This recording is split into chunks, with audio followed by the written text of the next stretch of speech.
네, 자, 챕터 36 취업규칙 분리 변경에 대해서 살펴보도록 하겠습니다.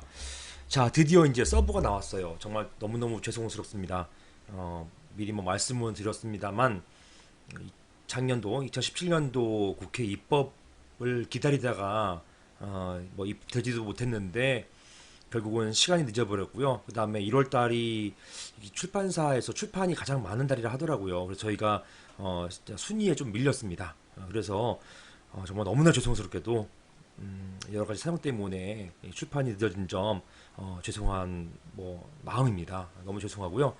아무튼 책이 나왔으니까 여러분하고 이제 요 책 가지고 요 책, 요 새로 나온 책, 요 책 가지고 이제 진행을 해 보겠습니다.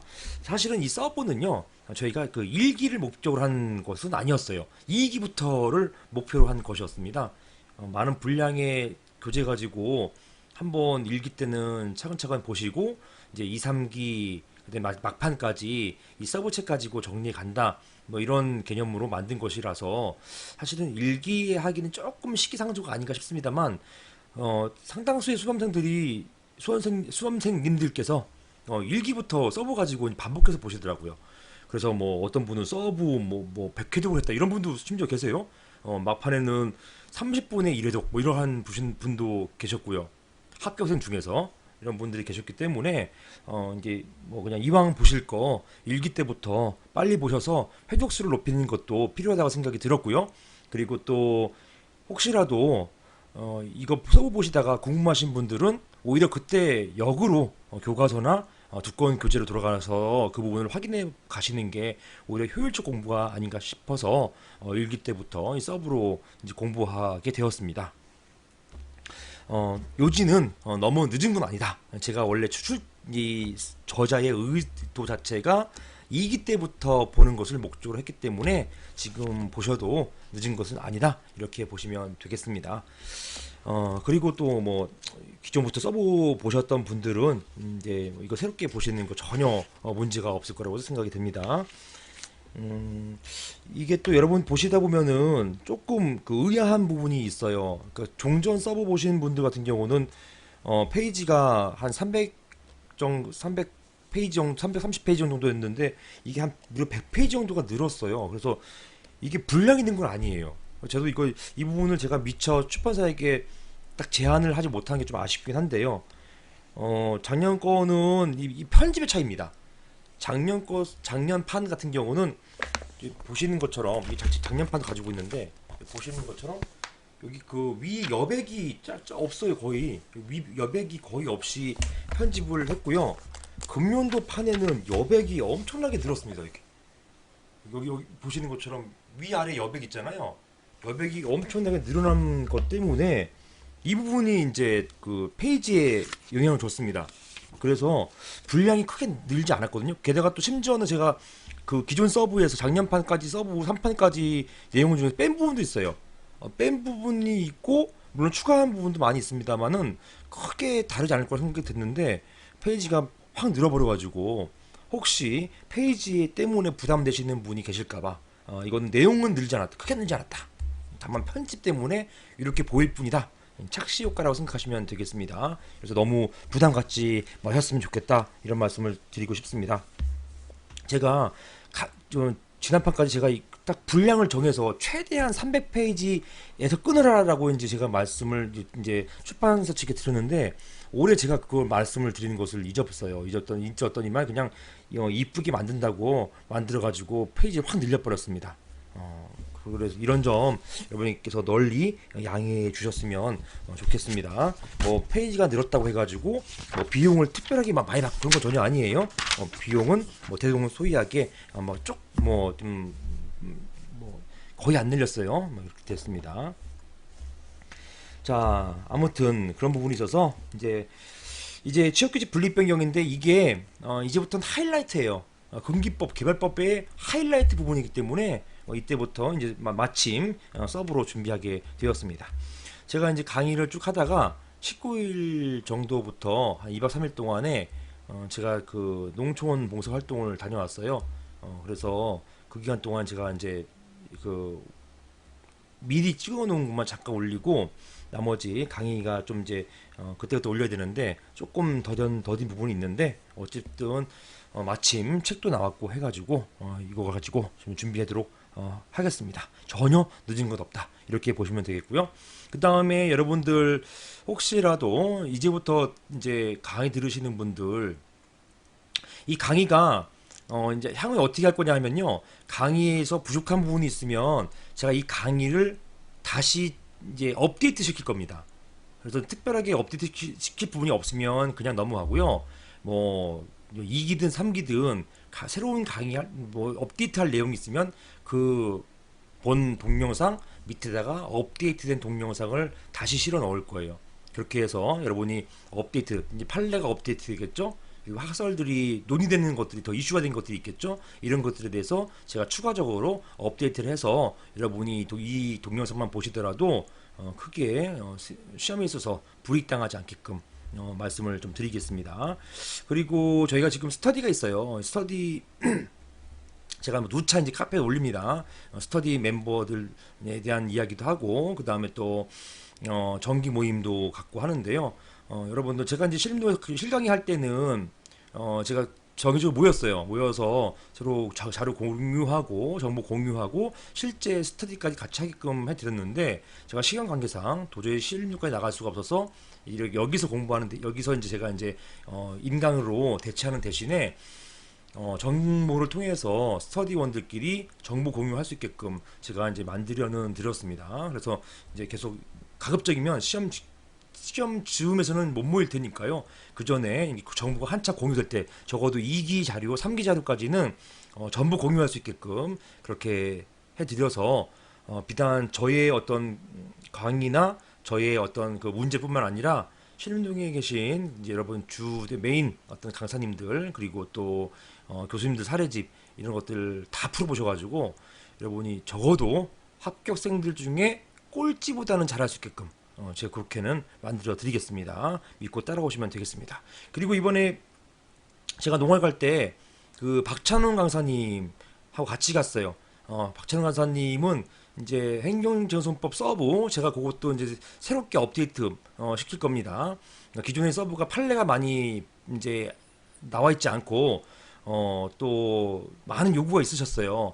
이제 서브도 이 노동법 서브처럼 뒤에 판례 좀 실어달라 이런 분들이 많이 계셔가지고 판례 업데이트된 판례와 리딩 케이스 같은 판례들을 제가 교회에 다 실을 겁니다. 다 실어가지고 그 판례와 함께 강의를 해주실 분이 바로 이제 박찬웅 강사님이십니다. 제가 거기까지 행정진송까지 하기는 시간 관계상 너무 부담이 되고 게다가 행정진송은 박찬웅 강사만큼 잘하는 분이 없어요. 왜냐하면 박찬웅 강사가 종래 행정쟁송의 정말 거두였던 유지태 교수님의 직속 제자입니다. 이제 애제자이기 때문에 지금 돌아가셨어요. 이제 10주기 되시는데 천재니까 이제 다 돌아가신 거잖아요. 이제 유지태 교수님의 직속 제자입니다. 그래서 행정증서법 아니 증서법은 뭐 일부 당연하고 행정법에 대해서 박찬웅 강사 지금 현재 있는 그 뭐 신림동에 있는 그런 강사 중에서 박찬웅 강사만큼 잘하는 사람이 뭐 또 이러면 또 정성균 강사한테 또 혼나는데 아무튼 두 명 정성균 강사와 박찬웅 강사 정말 잘하는 강사들입니다. 이 두 사람이 정말 잘하기 때문에 여러분들께서 혹시 인강을 활용하실 분들 계시면 이제 박찬웅 강사 강의를 들으시면 되겠습니다. 얼굴도 잘생겼잖아요. 그리고 너무너무 잘합니다 강의를. 자 여기까지 각설하고 그 다음에 이제 취업규칙 분립 변경에 대해서 들어가겠습니다. 제가 오늘 지방노동위원회 이제 심판 다녀왔어요. 제가 심판 공익위원이기 때문에 심판했고 오늘 사건 자체가 취업규칙 분립 변경에 관련된 사건이었어요. 이제 성북구에 있는 H대학교인데 이 H대학교에서 거기 보직 변경을 시켰어요. 종래 팀장급이었던 분을 이제 팀1으로 보직 이동을 시켰는데 거기에 대한 어떤 근거 규정이 뭐였냐면 직원 인사 고가 평정 내규라고 하는 내규를 근거로 이제 등급을 나누고 S, A, B, C, D 5등급을 나누고 이렇게 이분이 이제 인사이동 대상이 되신 분이 계속 연속적으로 C등급 3년 연속 C등급을 받자 여기에 따라서 팀장에서 팀원으로 이제 보직 이동을 시킵니다. 자, 이런 보직 이동이 이것은 나에게 부당한 어떤 보직 이동이다. 이렇게 보고서 이러한 부당 보직 이동이 무효임을 확인하는 취지는 이것이죠. 자, 이 사건 사용자가 이 사건 근로자에게 한 인사발령, 이건 팀장에서 팀원으로 이것은 부당 인사발령임을 인정한다. 라는 것이 신청 취지이고요. 그 다음에 이 사건 사용자는 이 사건 근로자에게 행한 인사발령을 취소하고 원직에 복직시키고, 제가 이거 읽어드릴 필요가 없네요. 보이게 해주면 되죠. 이렇게. 이거 신청 취지예요. 이렇게 이 사건 사용자는 이 사건 근로자에게 행한 인사발령을 취소하고 원직에 복직시키고, 이렇게 인사발령 기간 동안 정상적 근무였더라면 받을 수 있었던 임금 상대액을 지급하라. 요것이 이제 신청 취지가 되겠습니다. 이렇게 신청을 했어요. 자, 제가 알게 된 게 요걸 통해서 알게 된 게 정말 잘 알던 학교였거든요. H대학교. 여기 옛날에 뭐 유명한 배우도 여기 나왔고, 이 H대학교가 여기가 그 노조가 굉장히 강한데 여기는 유니온샵이에요. 그래서 유니온샵이기 때문에 이제 직원으로 되는 순간 거의 그냥 자동적으로, 그러니까 근로자가 되는 순간 자동적으로 유니온샵에 따라 가지고 노조원이 돼 버립니다. 이분은 이제 노조원이기도 한 분이었던 것이고, 그 다음에 이런 부당인사발령의 근거가 무엇이냐? 요게 방금 말씀드렸죠. 요게 이제 직원 인사국가 평등 내규라는 것인데요. 이 내규가 무엇이냐? 이것이 취업규칙이란 말입니다. 이제 좀 이따 배우겠지만, 취업규칙이라고 명시적으로 한 것만 취업규칙이 아니에요. 뭐 내부 규정, 지침 등등이 다 취업규칙이에요. 자, 이건 성질에 따라서 뭐 구별되는 것이지 어떤 명칭, 규칙이라고 해가지고 되는 그 취업규칙이라고 해가지고 이게 취업규칙이 되는 것이 아닙니다. 자, 사용자가 일방적으로 정한 어떤 준칙을 다 취업규칙이라고 하는 것이에요. 그런데 이런 인사규정, 평균 내규인데요. 이 내규가 5단계 등급을 바꿈에 있어서 이때 개정 절차를 거쳤어요. 이게 5단계 등급 나눈 거에 대해서 어떤 개정이 이루어진 것인데요. 종전에는 이런 등급 나누는 게 없었고요. 자, 이런 등급 나눌 때 과연 이 등급을 나누는 것은 실질적으로 그 나누어지는 사람 입장에서는 불이익하잖아요. 따라서 이런 불이익하기 때문에 이것은, 자, 이 국가평등 내규가 취업규칙이고 이 취업규칙이 불이익하게 변경됐기 때문에, 따라서 취업규칙 불이익하게 변경하기 위한 절차, 근로기준법에 정해진 절차, 이것을 거쳤는지가 하나의 쟁점이 되었습니다. 이런 것들이 있어서 실무상 너무너무 중요하다, 이렇게 보겠습니다.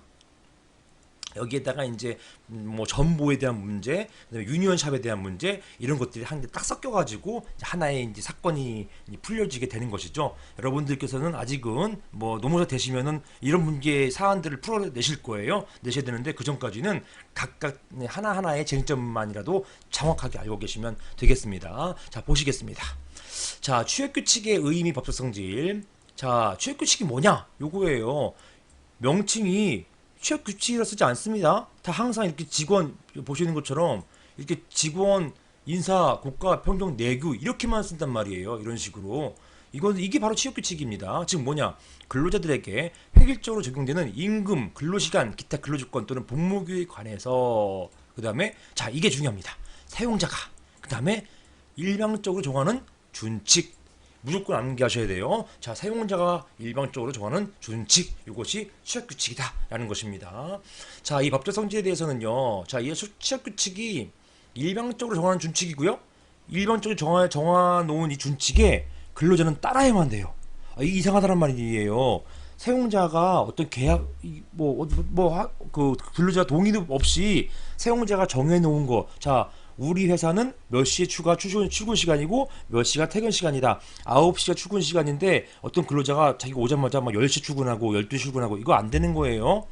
왜냐? 따라야 된단 말입니다. 근데요, 근로계약 체결할 때 이런 취업규칙이 그 근로계약 내용이 되지 않았을 경우가 더 많단 말이에요. 근로계약에는 임금이나 이런 휴가 이런 거 말하는 것이지 세부적인 취업규칙을 다 이렇게 적어놓지는 않거든요. 자, 이런 경우에 문제점입니다. 취업규칙은 사용자 일방이 작성했음에도 불구하고 근로계약 당사자를 구속한다. 즉 근로계약 근로자도 구속되는 것이다. 자, 이런 규범, 이것이 바로 뭐냐? 규범적 효력인데요. 이런 규범적 효력이 발생하는데 그 근거가 무엇인지 이것이 문제된다라는 것입니다. 자, 견해가 이거 취업규칙은, 자, 취업규칙이 일방적으로 사용자 적용함에도 불구하고 근로자들에게 영향을 미치는 그 근거가 계약설이다라는 것이에요. 사실 계약설. 자, 근로자가 포괄적 동의함으로써 규범이 발생한다는 견해. 뭡니까? 근로자가 처음에 근로계약 체결할 때요, 그냥 사용자가 정하는 거는 그냥 포괄적으로 이렇게 인정하겠다는 어떤 승낙이 있다는 것이에요. 포괄적 동의 요거 때문에 이제 구속력이 미친다라는 그런 이제 견해가 있고요. 사용자 근로자 사이에 근로 조건은 취업 규칙을 따른다는 어떤 사실은 관습이 존재하는 견해. 이건 사실은 관습이 존재한다. 이렇게 그냥 간주하는 견해예요. 자, 취업 규칙이 보통 거래 약관 같은 정형 계약의 성질을 가지고 있기 때문에 반대 의사가 없는 이상 규범성이 인정된다는 견해. 자, 이것은 보통 거래 약관 보면 여러분들 물품 사시거나 뭐 어디 가입할 때 보면 거기 약관이 다 있잖아요. 또는 보험 약관이 많죠. 약관 다 읽어봅니까? 그냥 사인만 하고 끝나잖아요. 여러분이 심지어는 어떤 은행 가서 카드 만들 때도 다 약관 다 읽어보잖아요. 근데 죄송합니다. 안 읽어보시잖아요. 그죠? 그냥 사인만 하시잖아요. 마찬가지예요. 자, 보통 거래 약관 같은 취업 규칙을 원래 다 제시하면은 그거 그냥 다 인정하는 걸로 본다라는 것이에요. 어떤 반대 의사가 없는 이상. 누가 반대합니까? 거의 반대 안 하잖아요.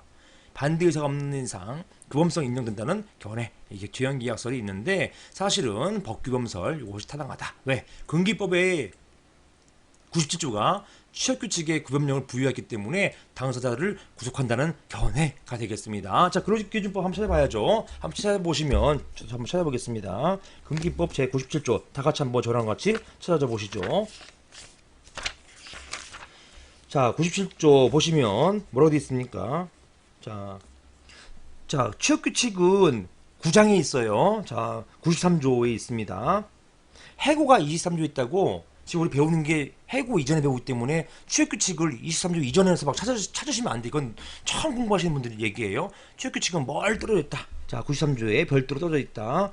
자, 97조 보세요. 위반의 효력이 있고요. 위반의 효력은 어떻게 됩니까? 뭐예요? 취업규칙에서 정한 기준에 미달하는 근로조건을 정한 근로계약은 그 부분에 관해서 무효로 한다. 자, 취업규칙에 정한 어떤 기준이 있는데 그 기준에 미달하는 근로조건 이런 것은 무효로 한다. 즉, 취업규칙 위반을 무효라고 한다라는 이것은 뭐냐면 근로기준법이요, 취업규칙에 어떤 것을 무효화시킬 수 있는 강력한 권한을 부여했어요. 강력한 권한을 부여했다는 것은 바로 법규범입니다라는 말입니다. 즉, 취업규칙에 엄청난 규범력을 부여했단 말이에요. 취업규칙 위반했을 경우에 무효로 하게끔 만들어버렸기 때문에 따라서 그것이 뭐야? 그 장면을 규범력을 부여한다라고 하는 것입니다. 즉, 취업규칙에 규범력을 부여했기 때문에 따라서 이렇게 강력한 어떤 계약도 무효로 만들 수 있는 강력한 권한이 있기 때문에 따라서 그런 것에 근거해서 근로관계 당사자를 구속한다. 이렇게 보는 법규범설이 통설입니다. 판례도 마찬가지입니다. 취업규칙은 사용자가 기업 경영권에 기해서 사업장에 있어서 근로자의 법무규이나 근로조건 기준을 획일적 통일적 정립하기 위해서 작성하는 것이다. 이는 근로기준법이요. 근로기준법 거론하잖아요. 자, 종속적 노동관계 현실에 입각해서 실질적으로 불평등한 근로자의 입장을 보호 강화하려는 그들의 기본적 생활을 보호 향상시키려는 목적의 일환으로 그 작성을 강제하고 이에 법규범성을 부여한 것이다. 중요한 것은 근로기준법이 그 작성을 강제하고 이에 법규범을 부여한 것이다라고 판시해서 법규범설과 같은 입장이다 이렇게 쓰시면 됩니다. 여러분들 이걸 싹 다 외우는 것, 뭐 머리 좋으신 분, 뭐 주변 사람들로부터 저 친구는 인간 제록스야 이런 분들이야 뭐 암기하시면 되는데요.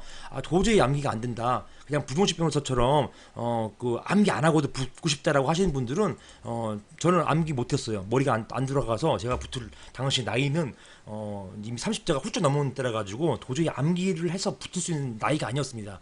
그리고 암기가 지금도 안 돼요. 지금도 안 됩니다. 그냥 대충만 알아요.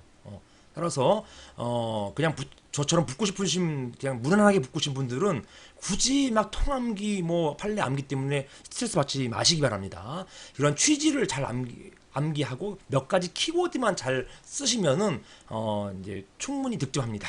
근로기준법이 이렇게 자 그 작성을 강제하고 이에 법규범을 부여한 것이다 라고 판시해서 법규범설과 같은 입장이라고 보겠습니다. 자, 계약설은요 기본적으로 취업규칙의 작성이나 변경에 명시적으로 반대한 근로자에 대해서 구속력을 인정하기 곤란하다. 무슨 말입니까? 만약에 근로계약, 물론 그런 일은 없겠지만 근로계약을 체결할 때 여기에서 명시 반대한 사람에게 취업규칙을 적용하지 못한다?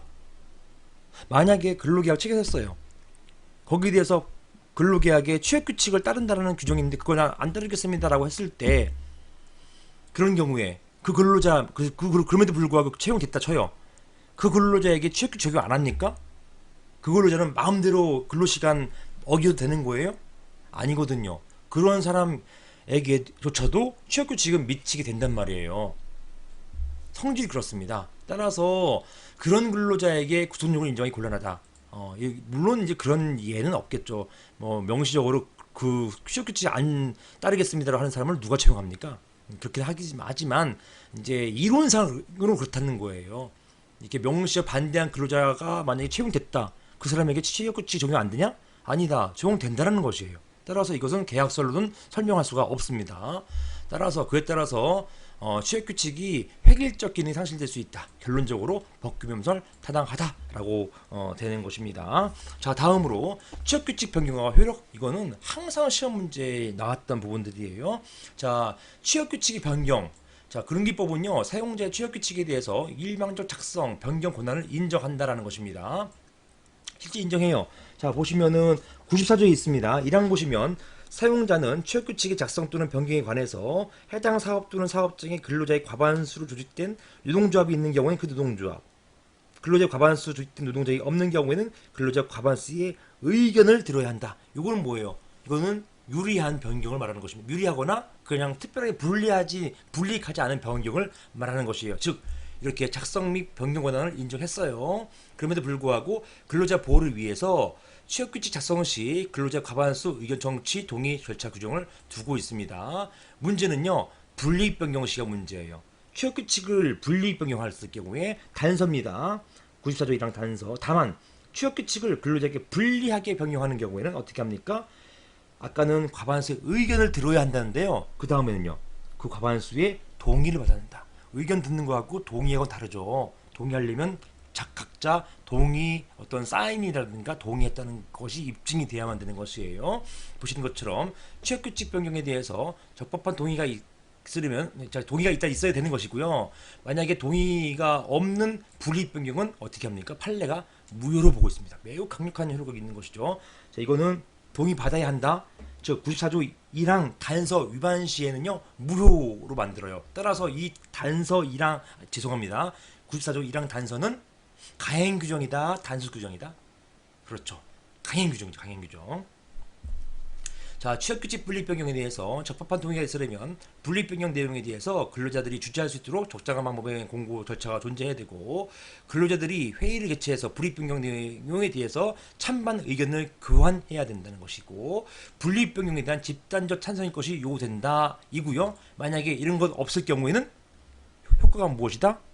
네, 무효가 되는 것입니다. 자, 이렇게 그 다음 취업규칙의 분립 변경. 요거는 시험에 무지 많이 나와요. 이제 챕터 37에서 제대로 다룰 것인데요. 여기에 대한 기본 내용만 적어놨습니다. 자, 취업규칙 분립 변경 밑에 쓰세요. 우리 항상 이거 두 문자는 아니지만 하여튼 제가 이거 암기하는 것 취업규칙 변경에 대한 문제는 딱 이것만 나온다. 제가 말씀드렸던 거 기억하시나요? 처음 들어보시는 분들은 당연히 기억 못하실 것이고 자, 쓰십니다. 기, 주, 방, 사, 신, 추, 징 기주방, 사신, 추징. 자, 보세요. 기, 주, 방, 사, 신, 추, 징입니다. 여기 쓰세요. 여기다 이렇게. 자, 기주방, 사신, 추징에 대해서만 분리입 변경 문제 나온다 생각하시면 돼요. 무조건. 자, 기가 뭐냐? 자, 기주방, 사신, 추징에서 기 판단 기준입니다. 기준. 여기 기 동그라미. 자, 그다음에 주는 뭡니까? 동의, 주체, 주 동그라미. 방은 뭡니까? 동의의 방법 동그라미 방법. 그 다음에 사 뭡니까? 사는요 여기 사회통념상 합리성 사회통념상 합리성 묻는 쟁점. 신 뭡니까? 신구 입사자 했을 때 신. 자, 추는 뭐예요? 추는 여기에 단체벽에 소급적 동인데요. 여기다가 쓰세요. 추인 이렇게. 추인 소급동이 할 때 추인 여기 보시면 여기 추인제 요걸 말하는 거예요. 소급동이 추인을 말하는 것이고 징은 뭐예요? 이건 징계를 말하는 것이고요. 별도로 따로 이제 판례가 나중에 나올 것이고요. 여기다가 이제 징은요. 여기다가 징은 징계 이렇게 쓰세요. 징계. 나중에 여러분 판례를 이제 보실 것입니다. 자, 어디 이거는 챕터 67이에요. 죄송합니다. 챕터 37에 판례 정리할 때 그 징계 사유 발생 시와 징계 절차 요구 시 사이에 취업 규칙이 개정된 경우 징계 절차에 적용할 취업 규칙. 그게 어디 나오냐면 자, 보시면은 자, 여러분 페이지에 자, 155페이지네요. 155페이지에 보시면 로마자 7번입니다. 보시는 것처럼 징계 사유 발생 시 나와 있죠. 요것이 기주방 사실 추징에서의 징이에요. 징계. 자, 요거를 이제 보시고 요것만 쟁점화 된다라는 것이고요. 그리고 시험은요 이미 나왔던 부분이 있어요. 자, 기주방사 요거는 시험에 이미 나왔어요. 물론 나왔던 게 또 나올 수 있습니다. 또 나올 수 있는 것이지만 어쨌든 자, 이제 신추징, 신규 입사자 문제, 추임 문제, 징계 문제, 요 문제는 아직 안 다뤘기 때문에 언제든지 튀어나올 수 있단 말이에요. 시험 문제에서 무조건 이건 무조건 잘 보셔야 되고요. 이제 시험 문제 나와야 될 때니까 이거 만약에 취업규칙 파트가 나오면 이 부분 나올 테니까. 그런데 요즘에는 그 노동법에서도 나왔던 게 또 나오고 있습니다. 그래서 이미 나왔다고 해가지고 무시할 수는 없어요. 그래서 기주방사 요거까지 여러분께서 숙지하고 계셔야 됩니다. 제가 여기다가 짤막하게 정리해놨고 요것으로 충분합니다. 자, 보시는 것처럼 분리입변경이란 자, 불이익변경 무엇이냐? 저하된 근로조건. 먼저 어떤 변경이 있었을 때 이것이 불이익변경인지 아닌지가 구별하는 게 되게 중요해요. 왜냐? 분리변경일 경우에는 동의가 필요하지만 분리변경이 아닐 경우에는 의견으로 청취하는 것으로 족하기 때문에 그렇습니다. 따라서 분리변경이 되려면 어떤 근로조건이 저하되어야 돼요. 임금이나 휴게 등 또 휴가 이런 것들이 저하되어야 돼요. 또는 강화된 규율이 강화되어야 되는 것입니다. 이런 것들을 부과해서 근로자의 기득의 이익을 박탈하는 것, 이것이 불이익변경이다. 이거 암기하셔야 됩니다. 저하된 근로조건이나 강화된 복무 규율 이것으로 인해서 근로자의 기득이익이 박탈되는 것, 이것을 말하는 것이다. 자, 분리 판단기준. 판단기준은요, 먼저 근로자별 구분이 있고요. 그다음에 근로조건별 구분이 있고 나눠서 보셔야 됩니다. 근로자별, 이건 뭐예요? 어떤 근로자에게는 유리, 그러니까 어떤 취업규칙이 변경됐는데요. 어떤 근로자에게는 유리, 어떤 근로자에게는 불리, 이것을 말하는 것입니다. 자, 취업규칙 불이익 변경은 죄송합니다. 자, 전체 근로자 입장에서 판단해야 된다. 제가 실강의 할 때는 앞에 계신 분들하고 이렇게 호흡을 맞추면서 하기 때문에 제가 수위 약간 빠르기 이런 것도 좀 조절할 수 있는데 이게 혼자 하다 보니까 저 느낌상으로는 계속 속도가 붙어요. 빨라져요. 마음이 급해지고 이런 부분이 있어서 입이 금방 마릅니다. 게다가 오늘은 굉장히 추운 날씨가 굉장히 춥고요. 오늘 폭설이 내린다고도 하는데 굉장히 추운 날이라서 계속 이제 뜨거운 바람을 쬐고 있는 상황이라서 금방 이제 실내가 건조해서 목이 마른 것 같습니다. 이해해 주세요. 판례는 이렇게 취업규칙 변경이 일부 근로자에게 유리하고 일부 근로자에게 불리한 경우, 이런 경우는요, 일부에게 유리했기 때문에 분리변경이 아닌 것인가? 그것이 아니란 말이에요. 전체 근로자에게 분리변경으로 본다. 이게 판례 태도가 되겠습니다. 그 다음에 근로조건별 구분이에요. 일부 근로조건은 유리하게, 일부 근로조건은 불리하게 변경되는 경우, 마찬가지로 이 경우 불리하게 변경되는 부분과 유리하게 변경되는 부분이 서로 쌍방 관련된 근로조건이라고 한다면 전체로 판단한다는 것이에요. 그런데요, 변경되는 상호 근로조건 간에 관련된 근로조건이 아니라고 한다면 일부 불리하게 변경된 부분만 불이익 변경으로 보아야 한다. 이렇게 보는 것이고요. 기본적으로 대부분의 1번이 포함됩니다. 자, 서로 유관한 불리익과 불리익하지 않은 근로조건들이 서로 관련이 된 근로조건이라 한다면 전체를 보고 따져야 되는 것이고요. 만약에 관련된 근로조건이 아니라고 한다면요, 그 불리하게 변경된 부분만 그것만 갖고 따져준다, 이렇게 보는 것이 되겠습니다. 자, 요런 것들, 여기 바로 판단 기준에 대한 부분이고요. 시험에 한번 나왔어요. 다음, 동의의 주체는 무엇이냐? 자, 누가 동의할 것이냐에 대해서 취업규칙 변경에 대해서 기존 근로조건의 내용을 일방적으로 근로자에게 불이익하게 변경하려면 종전 취업규칙 적용을 받고 있던 근로자 집단의 집단적 의사결정 방법에 의한 동의. 자, 종전 근로자 집단의 동의가 필요하다라는 것입니다. 한편 모든 근로자에게 적용되는 정년 규정을 불리하게 변경하는 경우 과반수 노조만의 동의로 그 취업규칙의 변경은 유효. 이건 왜 그렇습니까? 과반수 노조잖아요. 과반수. 이미 과반수를 넘어버렸어요. 과반수 넘어버렸기 때문에 노조가 있잖아요. 그 노조의 동의로서 끝난다는 것이에요. 따라서 자, 그 유효하기 때문에 노동조합 가입 자격이 없는 일정 직급 이상의 근로자 과반수 별도의 동의를 얻을 필요는 없다. 이가 되겠는 것입니다. 회사 내에 과반수로 조직된 노조가 있어요. 노조가 있으면 비노조원들 거기에 과반수를 또 받을 필요는 없다, 이 얘기입니다. 이런 것이죠. 자, 그림을 그리면은 자, 보시는 것처럼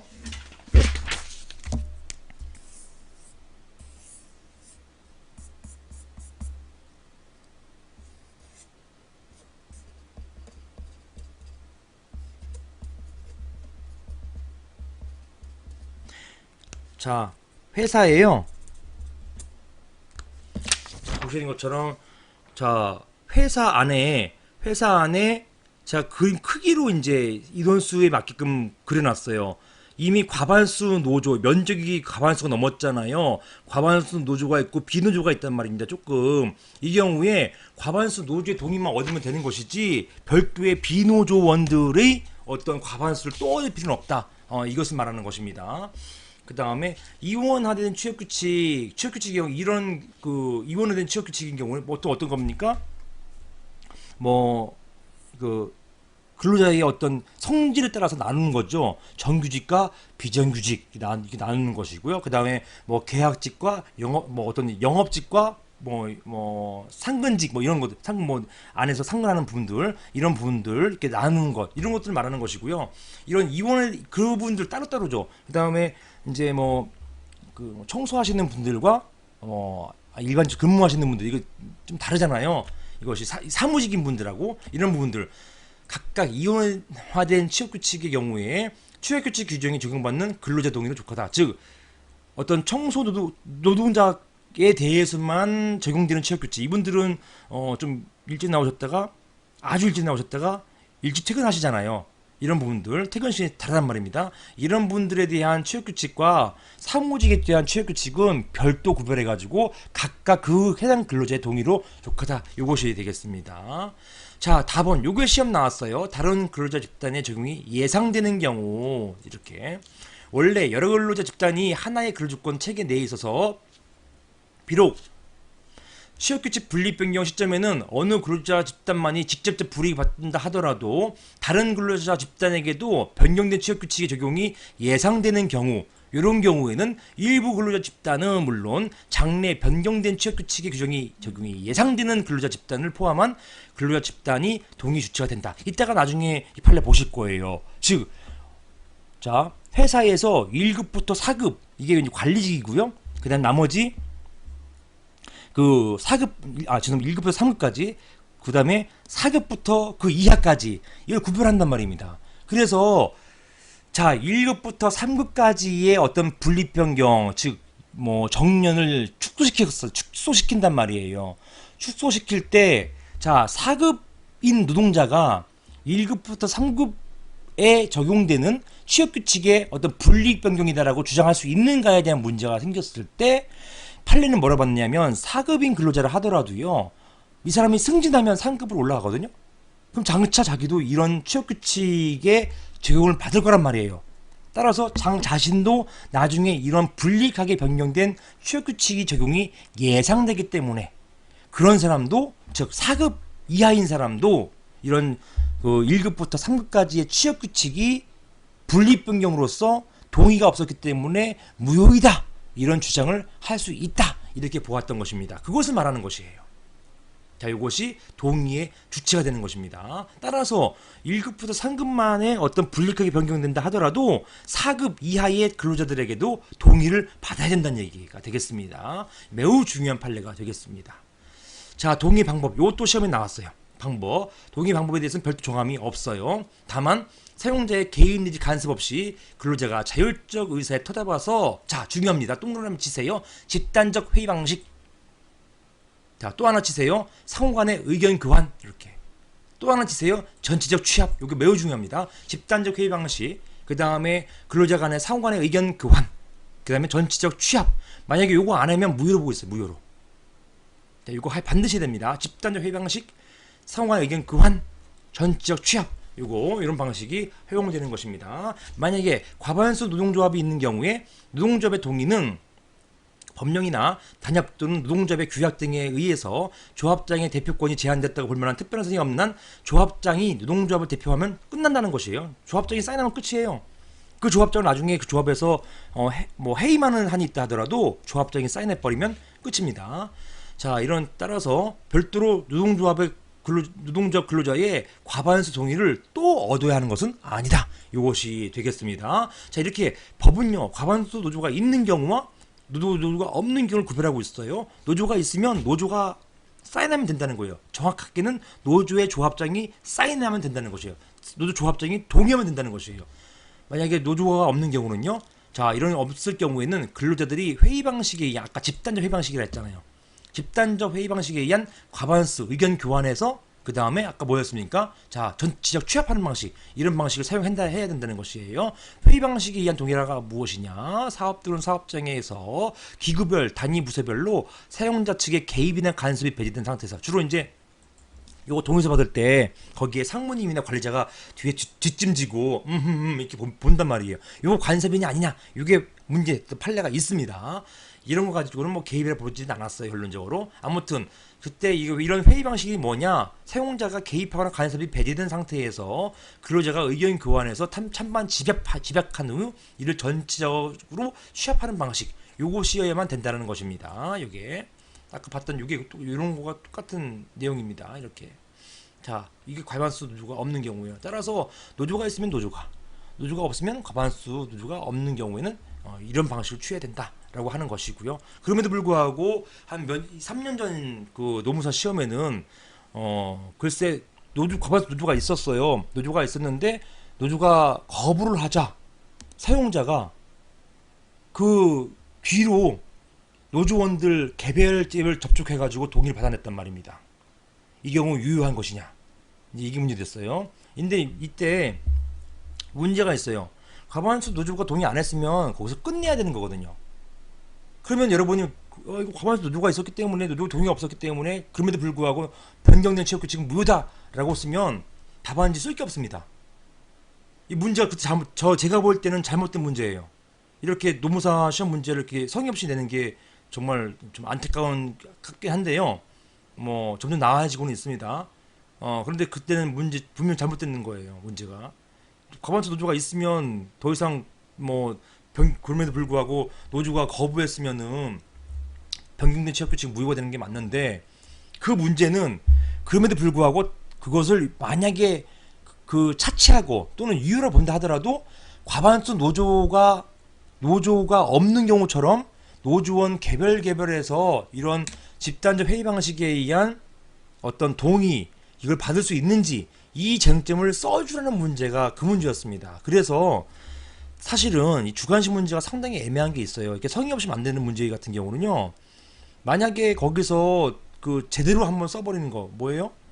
집단적 노조가 있기 때문에, 노조가 거부했기 때문에 무효다라고 취업규칙 분리 변경된 취업규칙 무효다라고 해버리면 쓸 게 없잖아요. 그런데 그 시험 문제는 바로 이 쟁점을 쓰라는 문제라는 걸 여러분 눈치채시고 써줘야 된단 말이에요. 그래 득점을 하는 거예요. 그래서 이게 득점한 사람이 합격하고요, 안 쓴 사람은 불합격한 것입니다. 따라서 여러분들 이 서브를 이렇게 짧게나마 이렇게 써놓은 이유는요, 시험 문제 나오면 이걸 묻지 않는 거라고, 이걸 논리적으로 이게 묻는 게 아니라고 보더라도 이런 쟁점을 언급하시라는 거예요. 어쩔 수가 없어요.